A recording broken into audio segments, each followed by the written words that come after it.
உலகெங்கும் வறுமை, பசி போன்ற வற்றினால் துயரப்படும் குழந்தைகளுக்காக ஒரு மாபெரும் இசை நிகழ்ச்சி தொடரை நடத்த 1999 மைக்கேல் ஜாக்சன் திட்டமிட்டிருந்தார். அதற்காக உலகம் முழுவதும் உள்ள சிறந்த இசைக்கலைஞர்களை தேர்ந்தெடுத்து தன்னுடன் சேர்ந்து அந்த நிகழ்ச்சியில் பாடுவதற்காக அழைப்பு விடுத்துக் கொண்டிருந்தார். மைக்கேல் ஜாக்சன் அண்ட் ஃப்ரெண்ட்ஸ் என்று அதற்கு பெயரிட்டிருந்தது.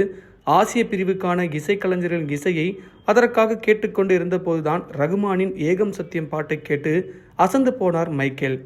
உடனே அந்த நிகழ்ச்சியில் கலந்து கொள்ள அழைப்பு விடுத்தார். ஜெர்மனி மியூனிச் நகரத்தில் உள்ள ஒலிம்பிக் ஸ்டேடியத்தில் மைக்கேல் ஜாக்சனும் ரகுமானும் இணைந்து 1999 ஏகம் சத்தியம் பாடலை பாடினார்கள். 60,000 பார்வையாளர்கள் அரங்கில் நிறைந்திருந்தார்கள். ஷோபனா, பிரபுதேவா உள்பட நடன கலைஞர்கள் அதற்கு நடனமாடினார்கள். ஏகம் சத்தியம் பாட்டு ஆங்கிலத்திலும் சமஸ்கிருதத்திலும் எழுதப்பட்டிருந்தது. ஆங்கில பகுதியை மைக்கேல் ஜாக்சன் பாட மற்றவற்றை ரகுமான் பாடினார். அந்த மேடையில் உலக புகழ்பெற்ற இசைக்கலைஞர்களான பவரோட்டி, ஸ்டீவி ஒண்டர், வனசாமோ, பாய்சோன், ஆலன் பார்னஸ் போன்றவர்கள் இடம்பெற்றிருந்தார்கள். ரகுமானின் கெரியரை பொறுத்தவரை பாலிவுட்டில் இருந்து மிகப்பெரிய ஜம்ப் அது. பாடலுக்கு கரகோஷம் ஜெர்மன் வானத்தையே அதிர வைத்தது. அப்போதே மைக்கேல் ஜாக்சன் பிரியத்துக்கு உரிய ஒருவராக மாறினார் AR ரகுமான். ஆஸ்கர் விருது பெற்றதும் அந்த நட்பு உணர்வின் காரணமாக மைக்கேலை அவரது வீட்டில் சந்தித்து மனம் விட்டு பேசினார் அவர். ஏகம் சத்தியத்தின் பிரம்மாண்டமான வெற்றிக்கு பிறகு ரகுமான் லண்டனுக்கும் மும்பைக்கும் கோடம்பாக்கத்துக்கும் இடையே ஓயாமல் பறக்க ஆரம்பித்தார். பல சர்வதேச வாய்ப்புகள் அவரை தேடி வர ஆரம்பித்தன. லண்டன் ரெக்கார்டிங் ஸ்டுடியோக்கள் ரகுமானுக்கு மிகவும் பிடித்து போயின. அங்கே இருந்து கொண்டே தமிழ் மற்றும் இந்தி படங்களுக்கான பாடல்களை கம்போஸ் செய்து இன்டர்நேஷனலுக்கு அனுப்ப ஆரம்பித்தார். ரகுமானை நாடி வந்த அடுத்த மாபெரும் வாய்ப்பு பாம்பே ட்ரீம்ஸ். இப்போது இன்னொருவரை பற்றி பேசலாம். அவர் பெயர் சர் ஆண்ட்ரூ லாய்ட் வெப்பர். 1942 இங்கிலாந்தில் பிறந்த வெப்பர் மேற்கத்திய இசை உலகின் மிக பெரும் பிதாமகங்களில் ஒருவர். மியூசிக்கல் தியேட்டர் எனப்படும் பிரம்மாண்டமான இசை நாடகங்களுக்கு இசையமைத்து உலக புகழ் பெற்றவர். 6 வயதிலேயே இசையமைக்க ஆரம்பித்த இளம் மேதை. தன் 9வது வயதில் முதல் இசைக்கோவையை அரங்கேற்றியவர். வெஸ்டர்ன் பிராட்வே போன்ற பிரபல இசை நாடக மேடைகளில் 13 இசை நாடகங்களுக்கும் 2 திரைப்படங்களுக்கும் இசையமைத்தவர். இங்கிலாந்தின் பெருமைக்குற விருதான நைட் பட்டம் பெற்றவர்.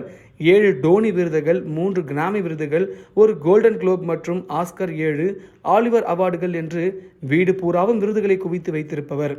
இங்கிலாந்தின் மிகப்பெரிய நாடக கம்பெனியில் ஒன்றான ரியலி யூஸ்ஃபுல் குரூப் இவருக்கு சொந்தமானது. இந்தியாவின் மும்பை நகரத்தில் நடப்பது போன்ற இசை நாடக ஸ்கிரிப்டான பாம்பே ட்ரீம்ஸ் வெப்பரை மிகவும் கவர்ந்தது. அதை தன் கம்பெனி சார்பாக அடுத்த இசை நாடகமாக தயாரிக்க அவர் முடிவு செய்து வந்தார். ஆனால் மேற்கத்திய கிளாசிக்கல் இசையில் சிங்கமான அவருக்கு இந்திய இசை என்பது ஒரு புதிராகவே இருந்தது. அந்த நாடகத்துக்கு ஆசிய மேற்கத்திய கலவையான கலாச்சாரத்தில் ஊறிய டெக்னோ இசை வேண்டும் என்று அவருக்கு தோன்றியது. அதற்கான இசையை அவரால் உருவாக்க முடியுமா என்று அவருக்கே சந்தேகம் இருந்தது. ஒரு நாள் அவர் இங்கிலாந்து சேனல் ஒன்றில் தில்சே படத்தின் சையா சையா பாடலை பார்த்தார். அந்த இசை, குரல், பாடல் படமாக்கப்பட்ட விதம் எல்லாமும் அவரை கவர்ந்தது. உடனே தில்சே ஆல்பத்தை வரவழைத்து அதன் அத்தனை பாடல்களையும் திரும்ப திரும்ப கேட்டார். ஒவ்வொரு பாடலும் ஒவ்வொரு விதத்தில் பிரம்மி பூட்டியது. ரகுமானின் பாடல்களை ரோஜாவில் இருந்து ஆரம்பித்து எல்லாவற்றையும் கேட்டார் வெப்பர். அவரால் ஆச்சரியத்தை தாங்கவே முடியவில்லை. இவர்தான் பாம்பே ட்ரீம்ஸுக்கு இசையமைப்பாளர் என்று அவருடைய மனதுக்குள் ஒரு குரல். உடனே தன் நண்பரான சேகர் கபூரிடம் ரகுமானை சந்திக்க விரும்புவதாக சொன்னார். வெப்பர் அழைக்கிறார் என்றதும் சேகர் கபூருடன் லண்டன் பறந்தார் ரகுமான். அவரை பெரும் விருந்து கொடுத்து வரவேற்றார் வெப்பர். சையா சையா பாடலுக்கு இசையமைத்தவரை இத்தனை இளமையாக எதிர்பார்க்கவில்லை வெப்பர். ரகுமானின் இசையை வெகுவாக புகழ்ந்தார். வெப்பரின் பெரும் ரசிகரான ரகுமான் அதை கேட்டு திக்குமுக்காடி போனார். உலக இசை அரங்கத்தில் ஆசிய இசை குறிப்பிட்ட இடத்தை அடைந்தே ஆக வேண்டிய வேலை வந்துவிட்டது. அதை செய்யக்கூடியவர்தான் நீங்கள் என்று சொன்னார் வெப்பர். சற்றென்று என்னுடைய அடுத்த இசை நாடகத்துக்கு இசையமைக்க முடியுமா என்று கேட்டார். இன்ப அதிர்ச்சியில் திகைத்த ரகுமானால் உடனே பதில் சொல்ல முடியவில்லை.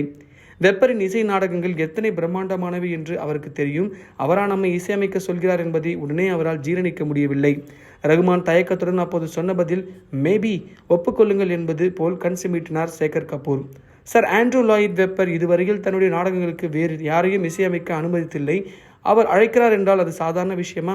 தனக்கு இருக்கின்ற வேலை பளுவில் இந்த பிரம்மாண்டமான இசை வேலையை நம்மால் செய்து காட்ட முடியுமா என்று யோசித்தபடி இருந்தார் ரகுமான். அப்போது ரகுமானிடம் வெப்பர் ஒரு வார்த்தை சொன்னார். இந்திய இசை என்றால் என்ன என்று ஐரோப்பியர்களுக்கு தெரிய வேண்டும், பாருங்கள். அந்த வார்த்தைகள் ரகுமானை கட்டி போட்டன. உடனே சம்மதம் சொன்னார். பாம்பே ட்ரீம்ஸ் நனவாக ஆரம்பித்தது. லண்டனில் இருந்தபடியே தன் பட வேலைகளுக்காகவும் பாம்பே ட்ரீம்ஸ் இசைக்காகவும் இரவு பகலாக உழைக்க ஆரம்பித்தார் AR ரகுமான்.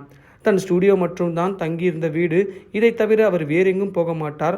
அவ்வப்போது உணவு வேலை தவறாத தொழுகைகள், இவற்றை தவிர வேறு எந்த வேலைகளும் அவருக்கு கிடையாது.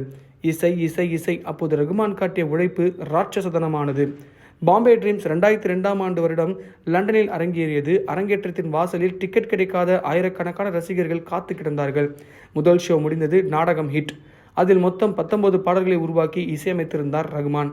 ஷகலக பேபி, சையா சையா, ஊலலா போன்றவற்றின் ரீமிக்ஸுகளும் அதில் அடக்கம்.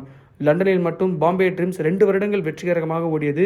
அதன்பின் அமெரிக்காவில் பிராட்வேக்கு சென்று அங்கேயும் சூப்பர் ஹிட் ஆகியது. பிராட்வே தியேட்டரில் மட்டும் அது 284 முறை அரங்கேற்றப்படியது. மேற்கத்திய இசை விமர்சகர்களின் பாராட்டுதலையும் பெற்றது. சென்னை கோடம்பாக்கத்திலிருந்து ரோஜாவில் ஆரம்பித்து பாலிவுட் சென்று ரங்கீலாவின் மூலம் புதிய சரித்திரங்களை படைத்த ரகுமான், வந்தே மாதரம், பாம்பே ட்ரீம்ஸ் என்று சர்வதேச அளவில் சுற்றி சுழல ஆரம்பித்த பிறகு பிரம்மாண்ட வாய்ப்புகள் கியூ கட்டி நின்றன. ஹாலிவுட், சீன தேசத்து படங்கள், உலக பன்னாட்டு கம்பெனி விளம்பர வாய்ப்புகள், உலக அரங்குகளில் நோ ஷோ நடத்தியக்கூடிய வாய்ப்புகள் என்று திணற வைக்கும் அழைப்புகள், 10 படங்களில் சம்பாதிக்கக்கூடிய பணத்தை ஒரே ஷோவில் தருகிறோம் என்றன மகா ஈவென்ட் மேனேஜ்மெண்ட் நிறுவனங்கள். ஆனால் அவற்றை எல்லாம் மறுத்தார் ரகுமான். தமிழ் படங்களுக்கும் இந்தி படங்களுக்கும் தொடர்ந்து இசையமைத்தார். லகான், கிஸ்னா, மங்கள் பாண்டே, வாட்டர், ரங் தே பசந்தி, ஸ்வதேஷ், கன்னத்தில் முத்தமிட்டால், பாய்ஸ், நியூ, ஆயுத எழுத்து என்று திரை இசை பணி தொடர்ந்தது. ஏகப்பட்ட விருதுகளையும் இந்த காலகட்டத்தில் குவித்து விட்டார் ரகுமான். கோல்டன் குளோப், ஆஸ்கர் போன்றவற்றை ரகுமானுக்கு கூப்பிட்டு தூரத்தில் இருந்தன. அதை எட்டுவதற்கு அவர் வேறு வழியில் பயணிக்க வேண்டும். அந்த பாதையும் அவரை தேடியே வந்தது. அப்போது அவர் வீட்டு கதவை தட்டிய வாய்ப்பு தான் வேற ஒரு லெவலில் வந்ததுன்னு சொல்லலாம். தி லார்ட் ஆஃப் தி ரிங்ஸ். அடுத்த வீடியோவில் ரகுமானோட கனவு நம்ம பார்க்கலாம். அதுக்கு முன்னாடி நம்ம சேனல் லைக் பண்ணி, ஷேர் பண்ணி, கமெண்ட் பண்ணுங்கள், சப்ஸ்கிரைப் பண்ணுங்கள் மக்களே.